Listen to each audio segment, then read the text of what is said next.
Second season episode 5 start होता है और फिर वॉल्टर को डॉक्टर के साथ हमें दिखाया गया है। डॉक्टर वॉल्टर को बोलता है अब फर्स्ट स्टेज ट्रीटमेंट की ख़त्म हो चुकी है, अब कीमोथेरेपी और नहीं करनी पड़ेगी।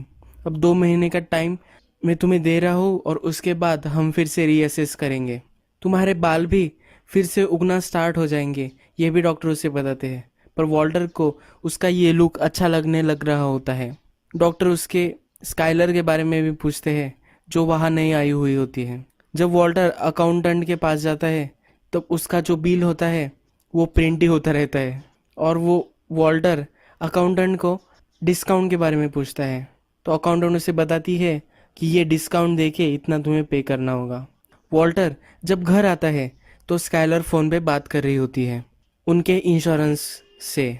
वॉल्टर जब गायब हो चुका था और 3 दिन के लिए उसे हॉस्पिटल में रहना पड़ा था तो उसका जो बिल होता है तो वो उनका इंश्योरेंस कवर नहीं करने वाला।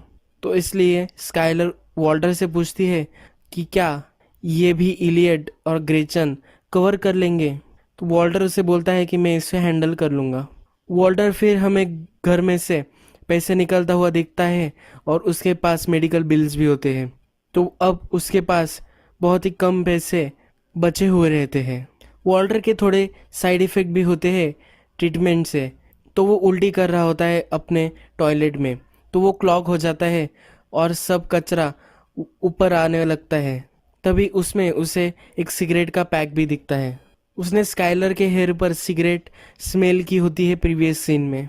नेक्स्ट सीन में हैंक को उसके बॉस बुलाते हैं और उसे बोलते हैं कि तुम हमेशा शार्क की तरह काम करते हो, तुम अपने टारगेट के लिए बहुत बहुत दूर तक भी जा सकते हो, और उसे एक स्पेशल टास्क फोर्स असाइन करते हैं। हैंक को एक बहुत अच्छा प्रमोशन ये मिलता है।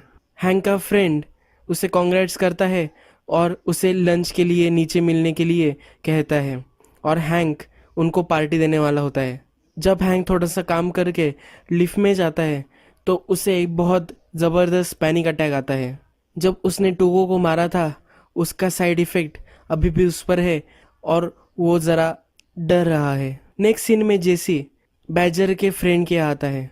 ये वही फ्रेंड होता है जिसने उसका ट्रक टो किया हुआ होता है और जिसके फेंस को तोड़कर जेसी अपनी वैन ले जाता है। उसे वो सारे पैसे दे देता है। जेसी उससे डील करना चाहता है कि उसकी वैन वहाँ रहने के लिए कितने पैसे वो लेगा। वहाँ जेसी की वैन रखने के लिए उनकी डील होती है और जेसी अपने लिए एक कार बाय करना चाहता है। वो एक रेसिंग कार को देखता है पर एक लो मिडिल क्लास ही एक कार वो बाय कर लेता है। और फिर हमें जेसी दिखा है एक रेंट के घर को देखते हुए। जेसी को घर होम ओनर की बेटी दिखा रही होती है।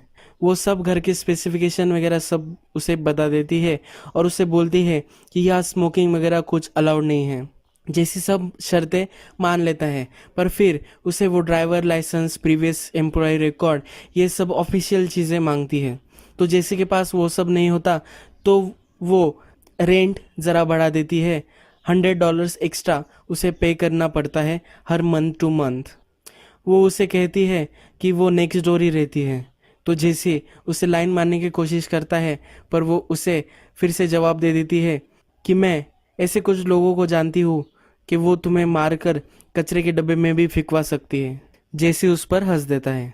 नेक्स्ट दिन हैंक अपनी जॉब से छुट्टी लेता है और अपने जो बियर होती है उसको ब्रू कर रहा होता है। उसका एक पैशन होता है, उसको बियर बनाना अच्छा लगता है। तो मरी उसको कन्फ्रंट करती है कि तुम्हें अभी अभी तो प्रमोशन मिला है और नेक्स्ट दिन ही तुम छुट्टी ले रहे हो। हैंक उसे बोलता है कि सब कुछ ठीक है पर कुछ भी ठीक नहीं होता। हैंक को पैनिक अटैक्स आते हुए होते हैं तो इसलिए उसने छुट्टी ली होती है और वो मरी को सब ठीक है ऐसे बोलकर जाने के लिए बोलता है। वॉल्टर जेसी को डेजर्ट में फिर से वैन लाने के लिए बोलता है और वो डिस्कस करते हैं कि हमें फिर से मैथ कुक करना पड़ेगा। तो जेसी उससे पूछता है कि तुम ये सब तो बोल रहे हो कि हमें मैथ वगैरह कुक करना पड़ेगा पर ये क्यों करें, हमारा डिस्ट्रीब्यूटर तो अभी हमारे पास अवेलेबल नहीं है और मैं भी बहुत सारा सेल नहीं कर पाऊंगा क्योंकि डीए हमेशा मुझ पर नज़र रख रहा है। तो वॉल्टर उसे बोलता है कि मैंने बहुत सारे पैसे भी अभी तक नहीं कमाए, जो कमाए वो सब चले गए हैं और मुझे मेरी फैमिली के लिए पैसे छोड़ के जाना है। वही पॉइंट था जिसके लिए मैं ये सब कर रहा था।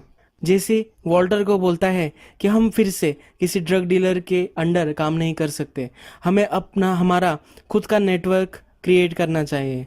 जैसे बोलता है कि मैं बहुत सारे मेरे फ्रेंड्स को जानता हूँ कि जो हमारे लिए सेल कर सकते हैं, और इस बार हम मेरे तरीके से काम करेंगे। जो तुमने बोला था कि तुम सिर्फ केमिकल्स संभालोगे और मैं बाहर का संभालूंगा, तो इस तरह से हम अब काम करेंगे। वॉल्टर भी मान जाता है और बोलता है कि अब हम सब सही तरीके से करेंगे। जेसी फिर अपने सब दोस्तों को बुला लेता है अपने न्यू अपार्टमेंट में, और पार्टी के लिए सब उसने प्रेट्जेल्स कोक वगैरह सब लाया हुआ होता है। तब उसके फ्रेंड्स बोलते हैं कि तुम्हारे पास अभी भी कुछ मैथ है, हम बहुत यूज़ कर सकते हैं उस मैथ को। तो जैसे बोलता है कि मेरे प्रॉपर्टी पर हम ऐसा कुछ भी नहीं करेंगे, हम स्ट्रिक्टली प्रोफेशनल ये रिलेशनशिप रखेंगे, तुम अपने टाइम पर कुछ भी कर सकते हो। जैसे उनको बोलता है कि मैं आउंस के लिए तुमसे $2,000 लूँगा और $500 तुम अपने पास रख सकते हो। जितना ज़्यादा तुम सेल करोगे उतना ज़्यादा तुम ऊपर जाओगे। हमेशा मेरे पास बहुत सारा मैथ अवेलेबल रहेगा और जितना तुम्हें चाहिए वो मैं तुम्हें दे सकता हूँ। उसके फ्रेंड्स उसे बोलते हैं कि ये रेट्स ज़्यादा है, पर फिर जैसे उनको बोलता है कि मार्केट में कोई और भी तो नहीं सेल कर रहा, इसलिए वो जस्टिफाइड होता है।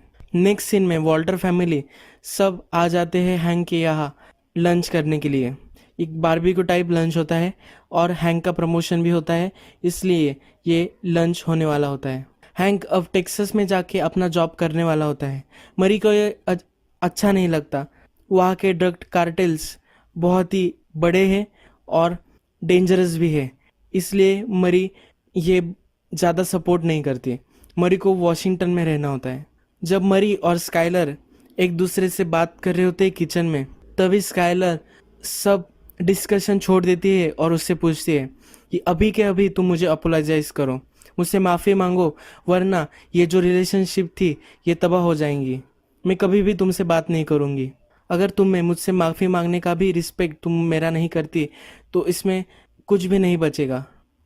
तो मरी स्काइलर से माफ़ी मांग लेती है और उन दोनों की रिलेशनशिप फिर से ठीक हो जाती है। वॉल्टर जूनियर हैंक से बात कर रहा होता है टुको के शूटआउट के बारे में।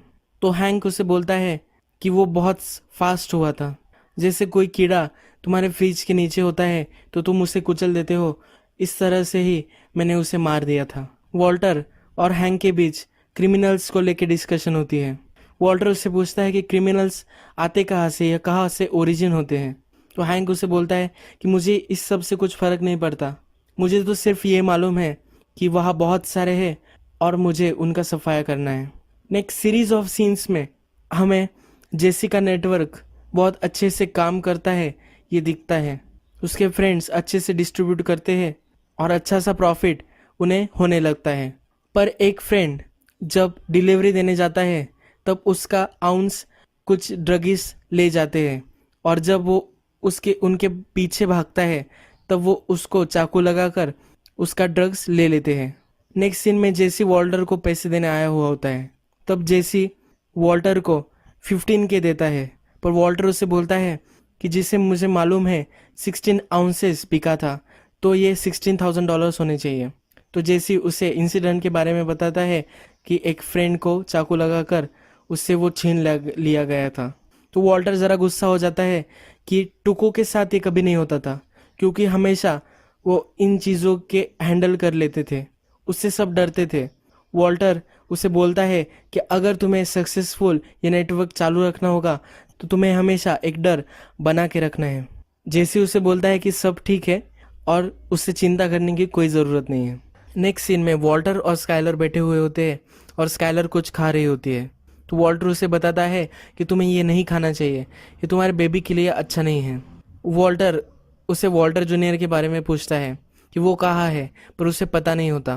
तो स्काइलर उसे बताती है कि अगर तुम्हें कुछ भी पता करना होगा तो तुम उसे हैंडल कर लो, सिर्फ वॉल्टर जूनियर सिर्फ मेरी रिस्पॉन्सिबिलिटी नहीं है।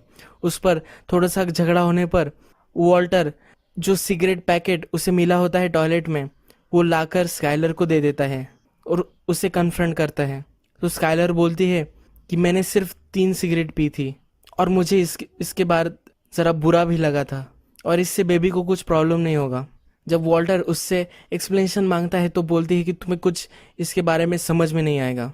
यही ये सीन ख़त्म हो जाता है। हैंक जब सोया हुआ होता है तब उसे गन शॉट्स जैसा एक साउंड आता है, तो वो डर जाता है और वो अपनी गन लेके घर में आवाज़ कहाँ से आ रही है उसको ढूंढता है। जब वो अपने गैराज में जाता है तो उसने जो बियर्स बनाई होती है वही फूट रही होती है।